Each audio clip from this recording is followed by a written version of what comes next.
Okay, we're back on. We're talking about how you got into the union, and did things immediately change for blacks in the camera field? No, not really. It was a long time before it changed.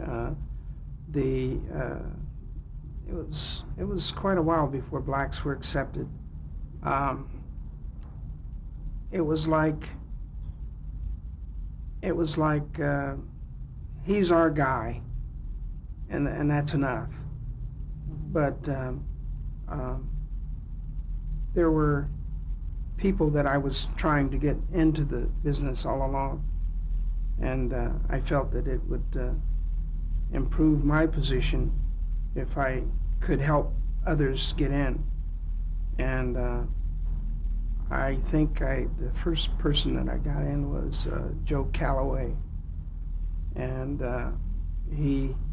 it was on Lady Sings the Blues, Berry Gordy film, and he snuck on the set, and he was looking over my shoulder, and I was setting up the camera, and I noticed him, and he said, "What is that?"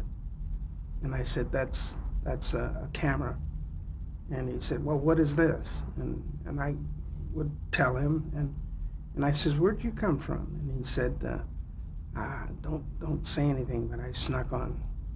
And so I told him that he would have to study hard and to take everything that I said seriously. And so he agreed, and we started teaching. I started teaching on the set everything that he needed to know. And there was a incident where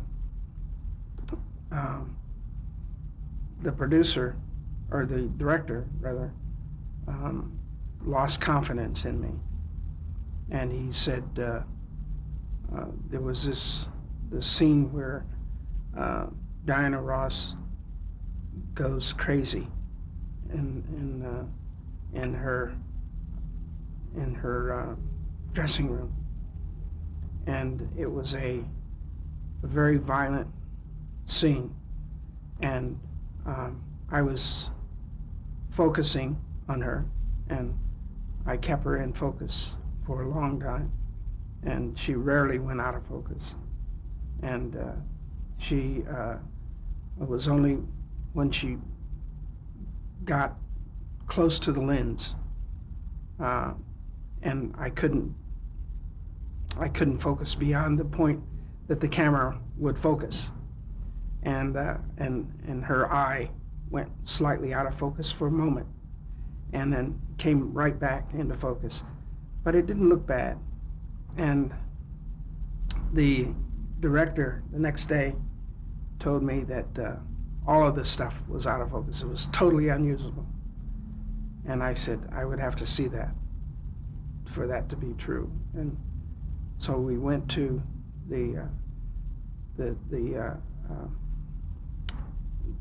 projection room, and I asked the guy to refocus the camera, or refocus the projector, and he refocused it, and then it was sharp.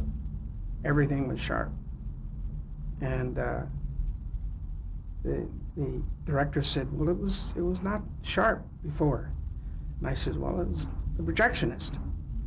And so he said, "Well, you're learning." And that's all he said. I looked at John Alonzo was the cameraman at that point, and John Alonzo made a comment. He says, "You're learning," and he says, "and you'll have to learn for the rest of your life." He says, "Because it's that way with me. I'm still learning." And so we ended at that note that everything in the picture was sharp. Now, did you, when you got into the union, did you get more work as a result? do you think? I worked all the time, so I wouldn't say that I got more results, more work because of the fact that I was in the union. I was hired many times, and they didn't know I was black, and I would just show up at the set and do my job, and it was worth it. It was. Did you ever have any negative reaction? No. Because once a person shows up at the set, they expect you to do your job, and that's what I would do. And there was no feedback at all. If there were feedback, it was similar to the guy that I told you on the FBI that followed me around and thought I was going to steal something. But that would be the only reaction that came up about was non-official people would have a question about it. And on a number of these movies that you did, there was some legendary DPs, Gerald Perry Finnerman, Viola Sigmund, Lucien Ballard, and Robert Surtees. Did you learn anything from these guys? Oh, as absolutely. legends? Yeah, absolutely. And Jerry Finnerman, it was an incident where Jerry was he had taken his light meter and held a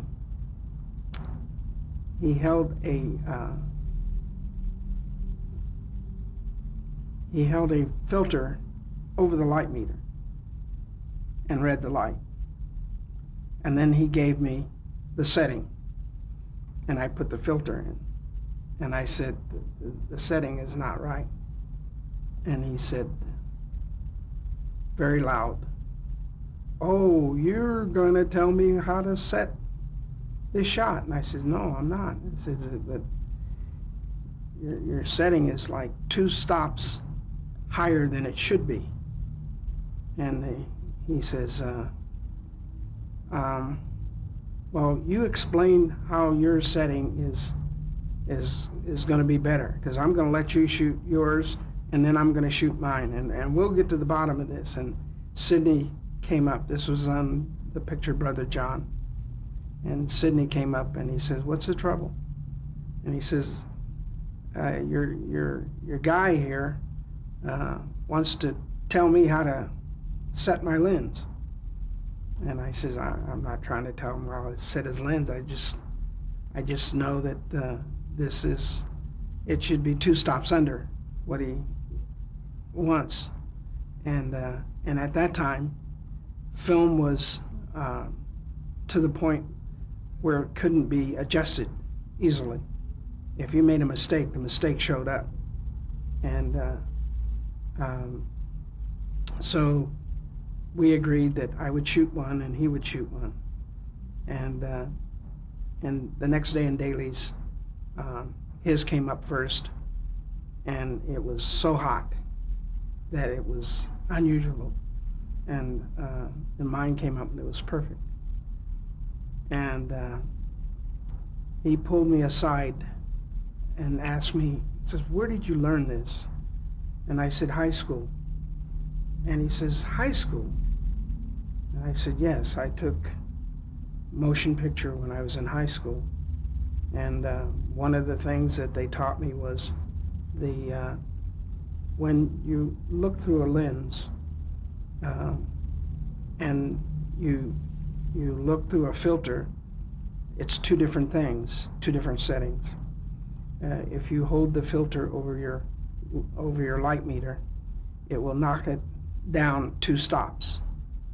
And I said, "But the camera, when it looks at the film, it looks at the film after the light meter, after the setting. And what happens is the light meshes inside one another. And when the light meter is read through the filter, it will drop it down 2 stops.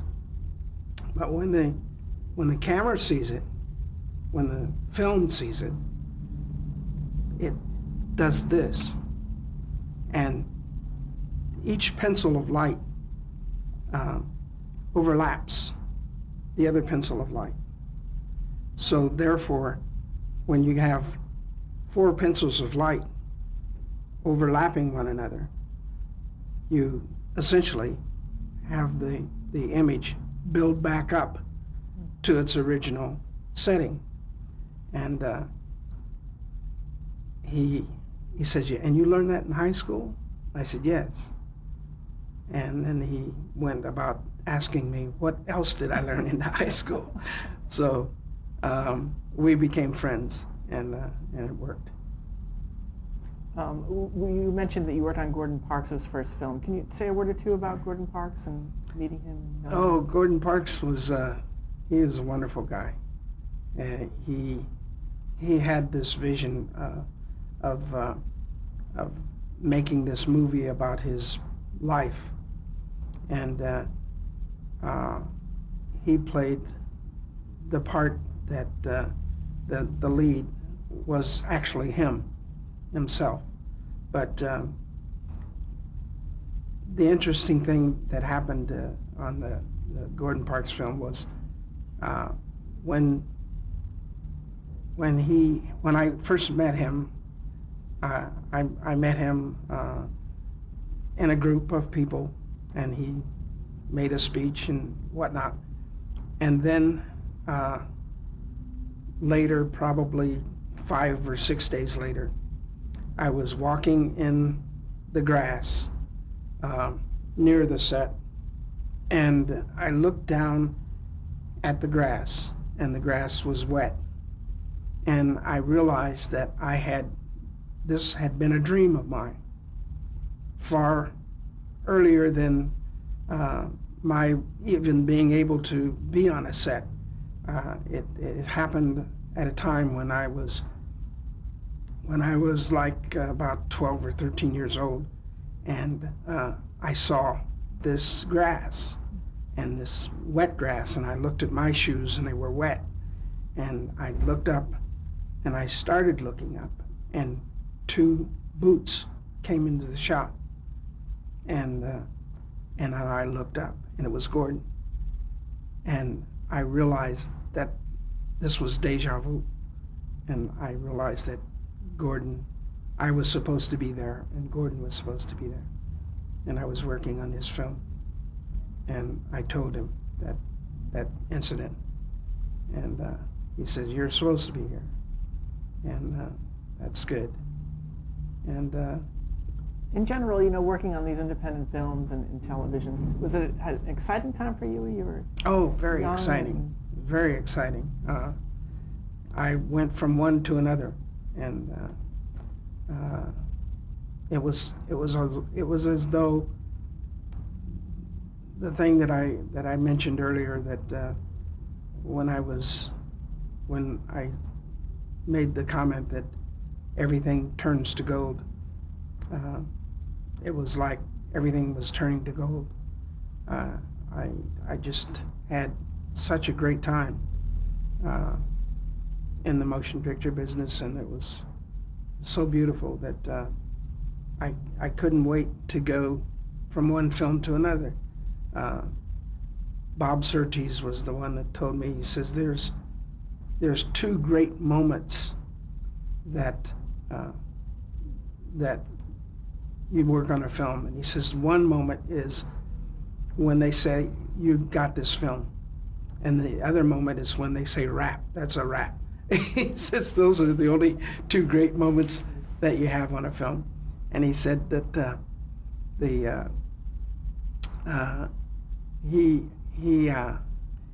he marveled over the fact that I knew quite a bit about my craft. And he told me that it was very strange, and I could hardly believe it, but he said, as a matter of fact, I don't have the knowledge that you have.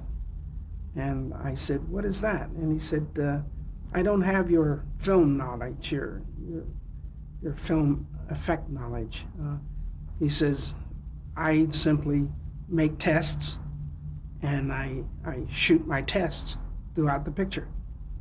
And he says, I have become good at it, and I am good at it because I don't deviate from my tests.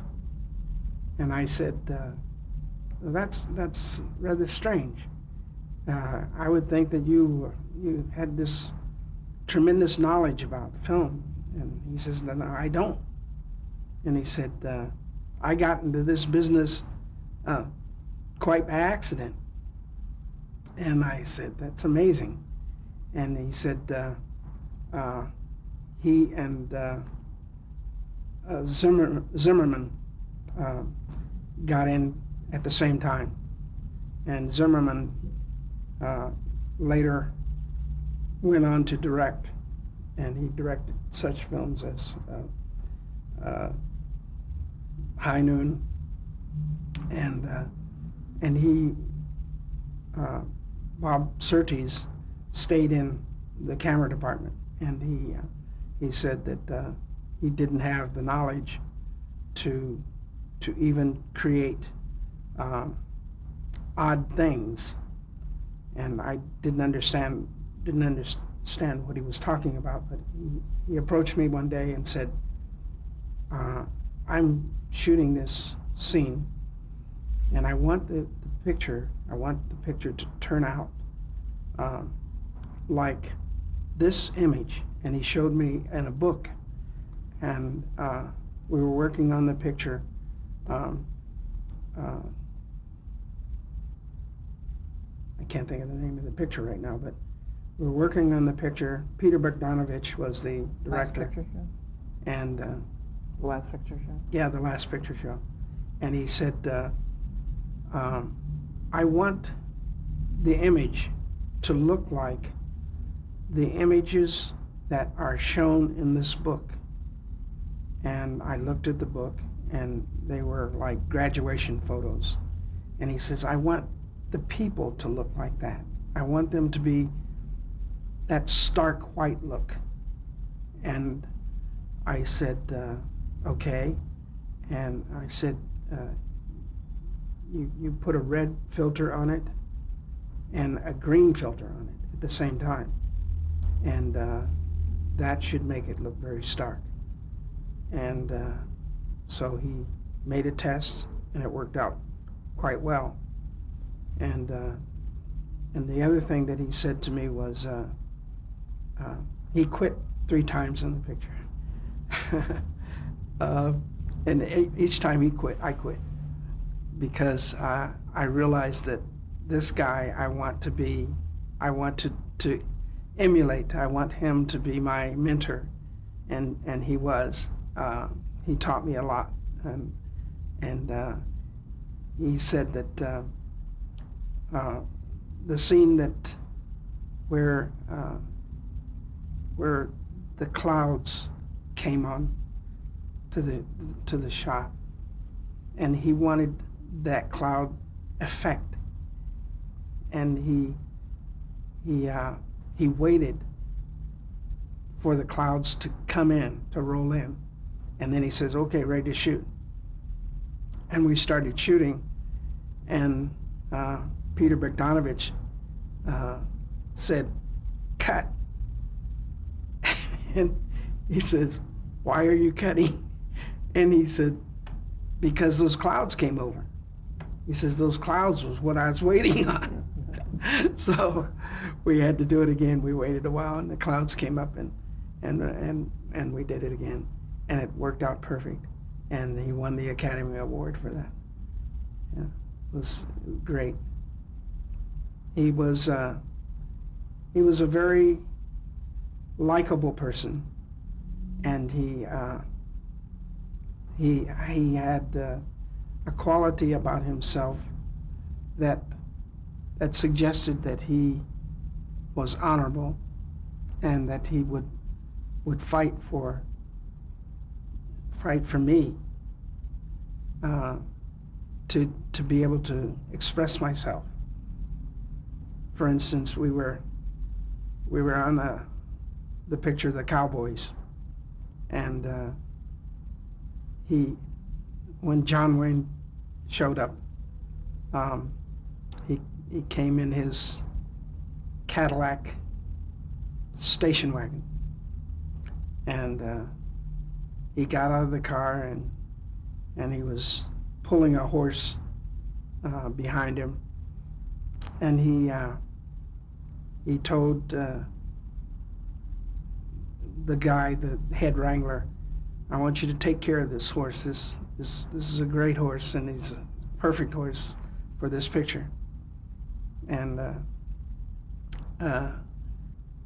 Bob Surtees said, "Now I want to teach you something. I want to teach you to set the stage early in the game." And he says, "Now watch." So I watched, and he says, "Duke, did he speak to me?" And John Wayne turned around and looked at him. He says, "I don't think he spoke to me. Did he speak to you?" And I said, "No." And he says, "Oh." He said, "That rug that he has on his head looks like he trapped it out in his backyard." And I started laughing. And he says, if he ever speaks to you, have something good to say, because he doesn't speak to me." And Duke then finally says, "What's your name?" And he says, "My name is Bob Surtees." So he says, "Well, hi, Bob, how are you?" And he says, "This is Joe." And he says, "Hi, Joe, how are you?" So then he went on to say that his horse was so good, and he wanted care taken to it. And the wrangler said, the head wrangler said to an older guy, he says, "You take care of this horse." And the guy looked at the horse, he picked up his chin, looked at his teeth, looked in his eyes, and he says, "This horse is crazy." And John Wayne says, "This horse is not crazy. I want this horse to be on this picture, and you take good care of him." And the guy said, "Okay." So fade out, fade in. The horse, we were in a position where the horse was going to cross into the water, and Duke was on the horse, and the horse approached the water and stopped. Duke went over and into the water, and the horse basically said, "I'm not going in that water," and Duke hit the water. So the guy says, "That horse is crazy. I told him he was crazy."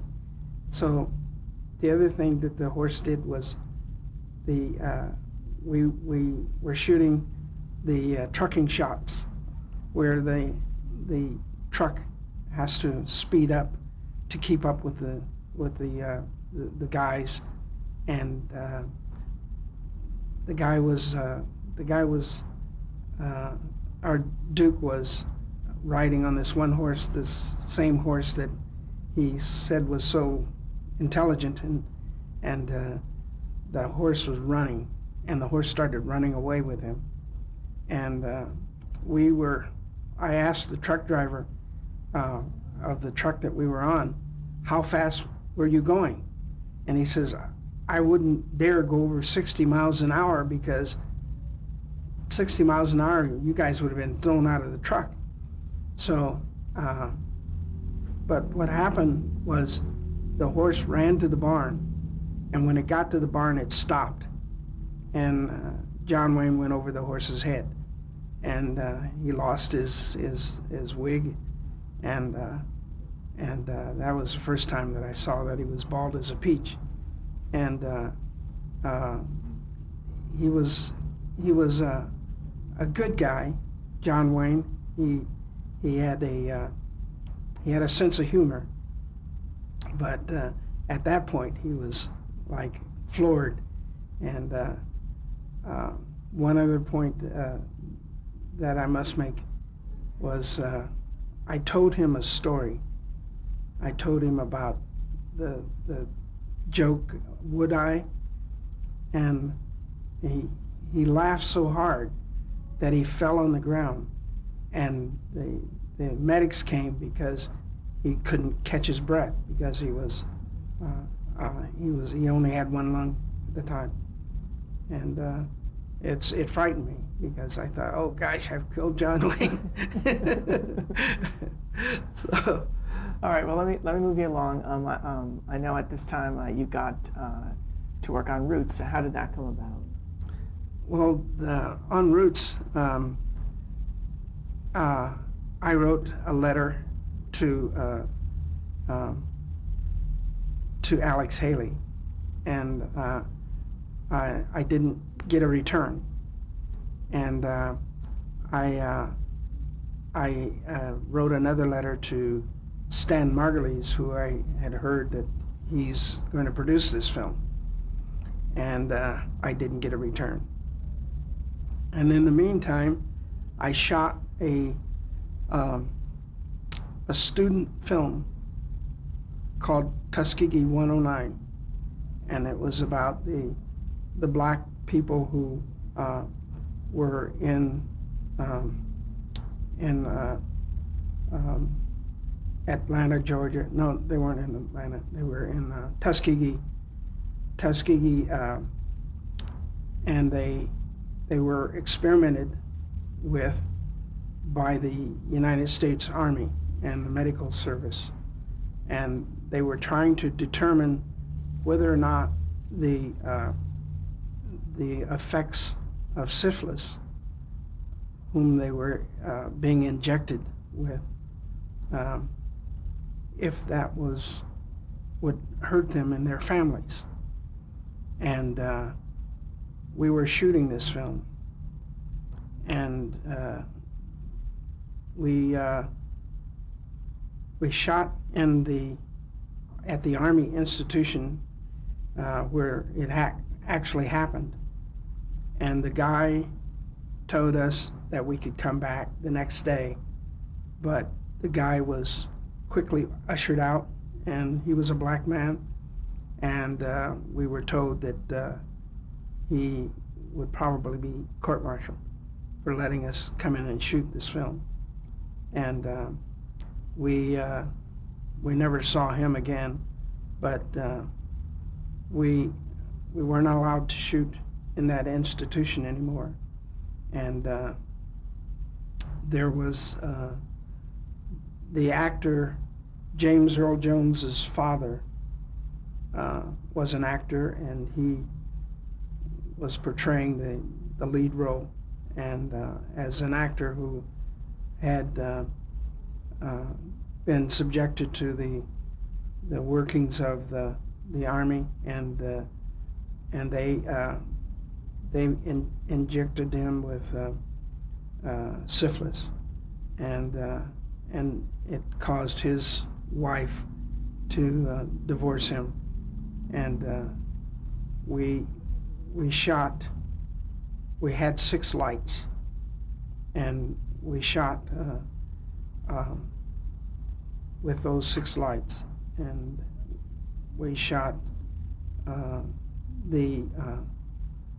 it was a stormy night, and as much as it was a stormy night, we had light changes in the picture, and